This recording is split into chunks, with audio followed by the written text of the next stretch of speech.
Hello friends, today's topic is angina pectoralis. What is angina pectoralis?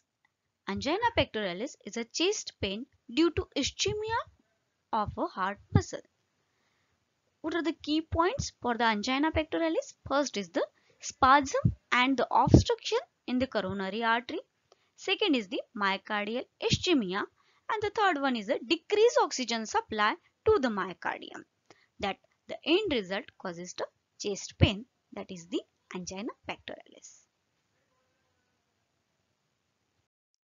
Weak relationship between the severity of chest pain and degree of oxygen supply. There can be a severe pain with the minimal distribution of oxygen supply or no pain in a severe cases.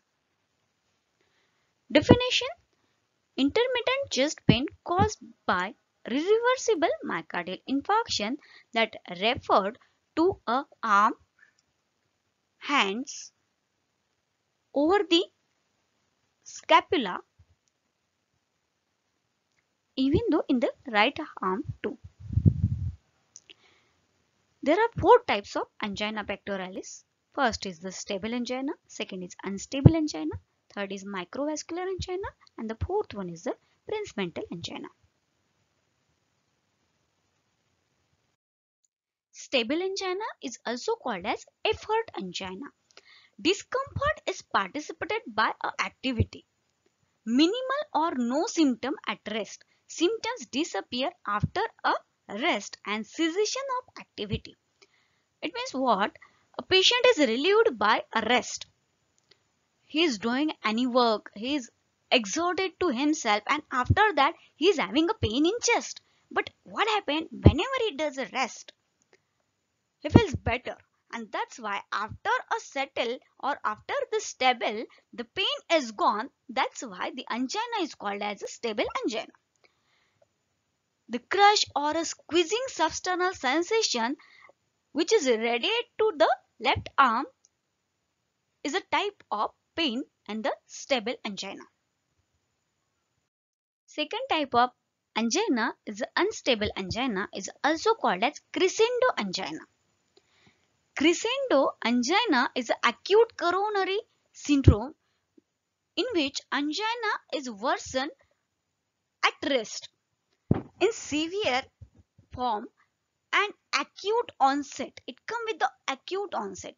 Crescendo pain is a pain is increased every time, it even though at in resting position too, and that's why it's also called as a crescendo angina or a unstable angina, which is not stable at even though a stabilizing a person or at a rest position, it means a unstable angina.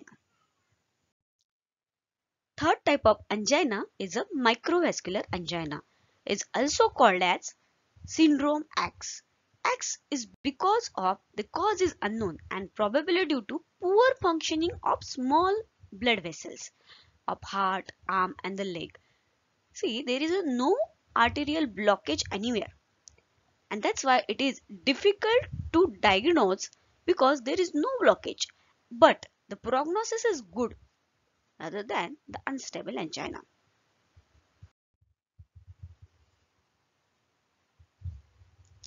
Prismatis angina. Prismatis angina is also called as variant angina. This pattern of angina is characterized by pain at rest and has a no relationship between the physical activity. If a person is working somewhere else and walking with some distance, then after that the pain has been started, just happened in the stable angina. So that's in the unstable and prismatic angina, even though at the rest the pain is there in the patient. So physical activity is not related with the prismatic angina. The exact pathogenesis of prismatic angina is not known. It may be due to a sudden vasospasm of a coronary trunk induced by a coronary atherosclerosis, or maybe because of releasing of a humoral vasoconstrictive by a mast cell in a coronary adventitia. This is maybe because of that. The ECG, if you see, there is a ST elevation is seen in case of prismatic angina, and this is because of transmural ischemia. What happened in case of stable angina? There is a ST depression is seen due to poor perfusion of subendocardial region of left ventricle. But there is no elevation of a enzyme in the blood, so which is seen in case of unstable angina. So there is, along with the ST elevation, there is an elevation of cardiac enzyme just like a troponin T, then CPKMB. This being rises along with the ST elevation in case of unstable angina. And unstable angina is a pre or we call it as a previous to the myocardial infarction, or we call it as a pre-infarction angina even though. So what are the symptoms of angina pectoralis? There is a paroxysmal pain in the substernal and precordial region of chest, which is aggravated by increase in demand of heart and relieved by increase in work of a heart. Pain is radiated to left arm, neck, jaw and right arm too. So there is a chest pain. It's seen in such a way. But sometimes what happens, the patient is experienced with the nausea and vomiting even though. This is because of the heart is supplies by the vagus nerve, which is also supplies to the stomach, and that's why the person is experienced like a nausea and vomiting, such a symptom just because of stimulation of vagus nerve. So these are the symptoms which is seen in case of angina pectoralis. What are the causes of ischemia? You know very well. So there may be atherosclerosis, there may be a embolism, or there may be a spasm in the coronary artery. So these are the causes for the angina pectoralis, which may lead to a ischemia that may end result into the myocardial infarction. So what happened here? Increased demand of the heart and decreased oxygen supply. So just because of this, the inadequate blood supply and